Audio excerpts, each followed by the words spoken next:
قلم کی طاقت ناقابل تردید ہے۔ سب سے پہلے اسکالر نسیم یوسف صاحب تھے جنہوں نے تقسیم ہند کے بارے میں چھپے حقائق سے پردہ اٹھایا۔ یہ بھی انکشاف کیا کہ کس طرح جناح اور گاندھی نے جان بوجھ کر اپنی سیاست کو برطانوی مفادات سے ہم آہنگ کیا۔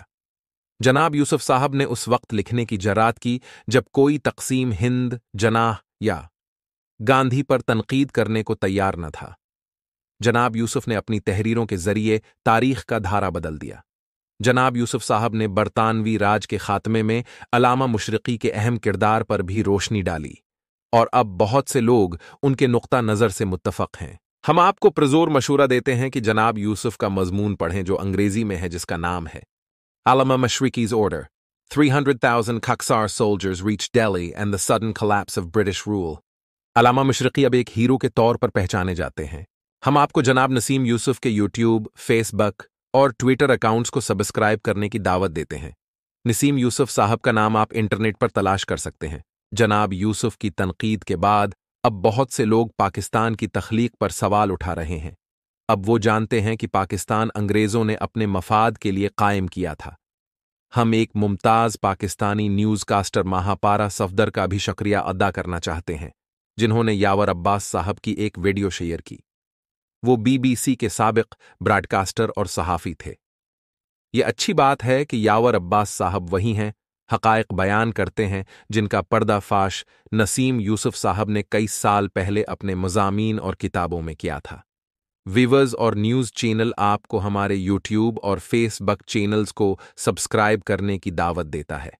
آپ پوشیدہ حقائق کے بارے میں مزید جانیں گے۔ ہم تاریخ کو مسخ کرنے والوں کو بھی بے نقاب کرتے ہیں۔ اب ہم آپ کو جناب یاور عباس کو سننے کی دعوت دیتے ہیں۔ السلام علیکم دوستوں، میں امید کرتی ہوں آپ لوگ دنیا کے کسی بھی خطے میں اس چینل کو دیکھ رہے ہوں، انشاءاللہ خیریت سے ہوں گے۔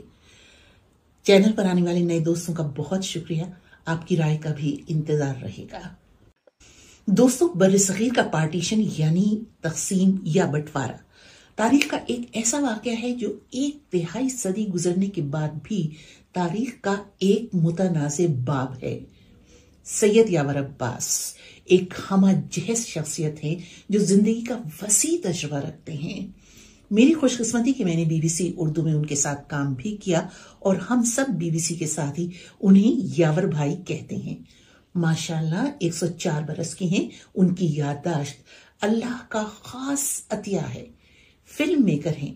BBC انگلش کے لیے انہوں نے دستاویزی فلم بنائی، انگلش میں پروگرام سیریل پر اعزاز حاصل کر چکے ہیں، براڈ کاسٹر ہیں، مصنف ہیں، دانشور ہیں، شاعر ہیں اور بہترین مرثیہ خواں ہیں۔ وہ کہتے ہیں کہ مذہب کی آڑ میں استوار کیے جانے والے 2 قومی نظریے کے نام پر ملک کی تقسیم غیر فطری تھی، ایک سیاسی فیصلہ تھا اور برطانوی راج کی خصوصاً مسلمانوں کے خلاف گہری سازش تھی۔ سید یاور عباس مشہور کر رکھا ہے کہ یاور صاحب اینٹی پاکستان ہیں۔ یہ بھی میں آپ کو بتا دوں، یہ سراسر غلط ہے۔ میں اینٹی پاکستان نہیں ہو سکتا۔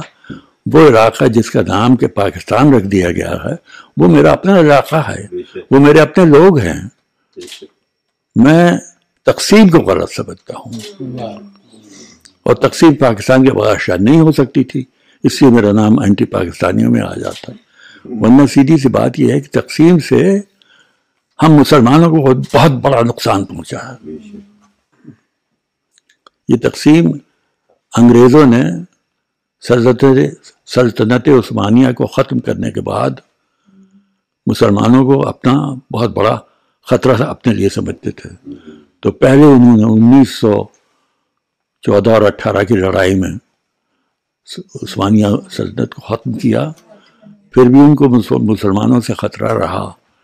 وہ سمجھتے تھے کہ ایک غیر تقسیم شدہ ہندوستان میں بڑے ٹیلنٹڈ لوگ رہتے ہیں، بڑے ہوشیار لوگ رہتے ہیں، اور یہ اگر تقسیم نہ کیا گیا تو یہ اتنا بڑا ملک جس میں کہ دنیا میں مسلمانوں کی سب سے بڑی آبادی ہے، یہ ہمارے لیے بڑا خطرہ ثابت ہوگا۔ اس لیے بہت پہلے سے یہ منصوبہ تھا، بہت میں آپ کو لکھا ہوا دکھا سکتا ہوں. بہت پہلے سے یہ منصوبہ تھا کہ جب ہم جائیں گے تو اس ملک کو تقسیم کر کے جائیں گے, اور تقسیم بھی اس طرح کریں گے کہ ہمیشہ سے ایک عرصے تک ان کو ہماری ضرورت رہے. ہم اگر ہتھیار چاہیں گے تو ہمارے پاس سے ان کو لینا پڑیں گے.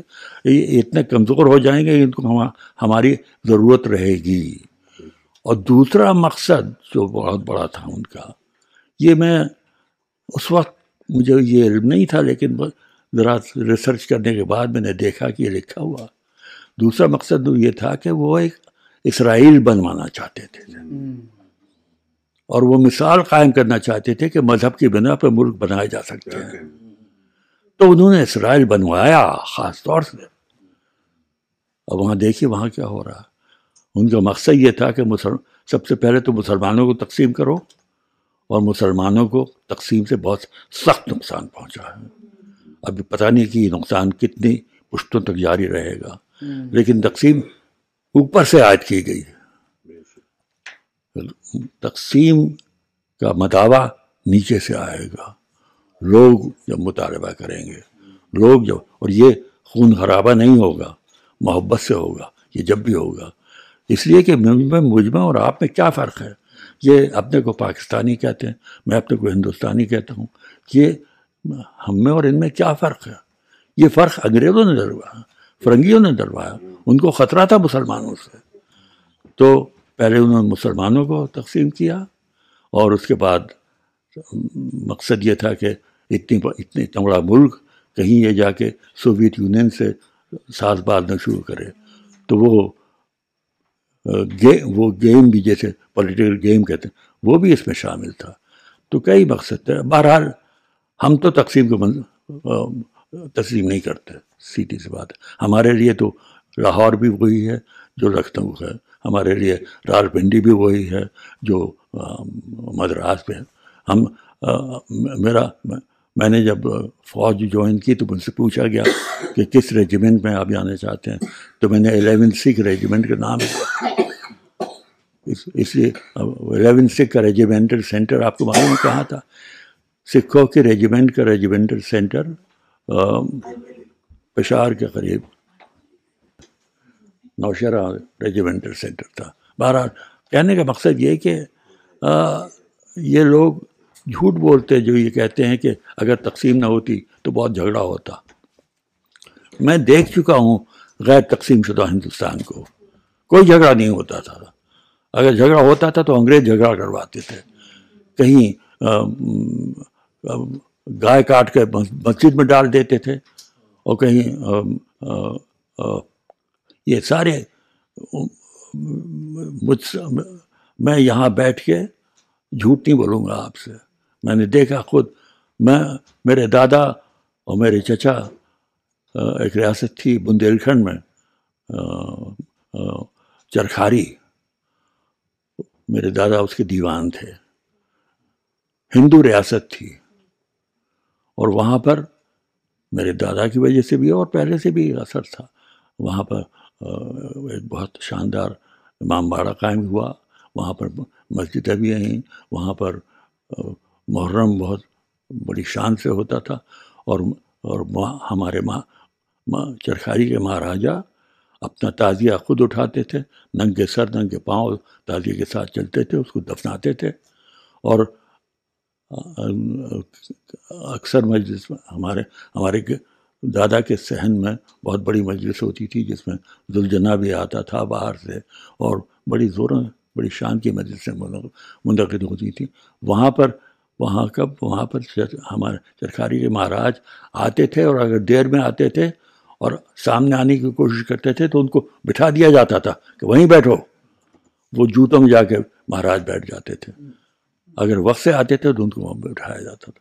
یہ معاشرہ تھا جو کہ خاص طور سے ختم کیا گیا, اور وہ تقسیم اس کو ختم کرنے کا ایک ہی طریقہ تھا کہ تقسیم کی جائے, اور وہ تقسیم کی. اس لیے میں تقسیم کے خلاف ہوں, اور مجھے یقین ہے کہ یہ تقسیم ایک دن ختم ہو گئی, کیونکہ تقسیم کی وجہ سے جو مسئلے حل کیے جانے تھے وہ مسئلے اور سنگین ہو گئے ہیں. ہم ایک دوسرے کو دشمن ملک کہتے ہیں جبکہ ہم ہمسایہ ملک ہیں. کتنی بڑی، ذرا سوچیے اس بات کو. اور مرثیوں میں کتنے ہندوؤں نے مرثیے لکھے ہیں. اردو زبان اگر ہندو اپنا اس وقت خون نہ ملاتے تو اردو زبان میں وہ چاشنی نہ آتی جو کہ اردو زبان میں ہے. کیسے کیسے لکھنے والے پیدا ہوئے ہیں. تو یہ اردو زبان ہے جو جس کا یہ تذکرہ کر رہے تھے، یہ بالکل درست کہتے ہیں. جیسا مرثیہ اردو زبان میں ہے کسی زبان میں نہیں ہے. مسدس کو آپ چھوڑیے، صرف مرثیہ کھائیے، ایسا مرثیہ کسی زبان میں نہیں ہے جیسا کہ اردو زبان میں ہے. اسی اردو زبان میں وہ خاصیت ہے جو کہ اس ملاپ سے آئی ہے جس میں کہ ہندو کا خون شامل ہے. میں آپ سے تہ دل سے یہ عرض کر رہا ہوں کہ آپ اپنے کو لکھنؤ سے دور مت سمجھیے. لکھنؤ آپ کا شہر ہے، آگرہ آپ کا شہر ہے، راولپنڈی میرا شہر ہے، لاہور میرا شہر ہے. یہ تقسیم ایک روز انشاءاللہ ختم ہوگی.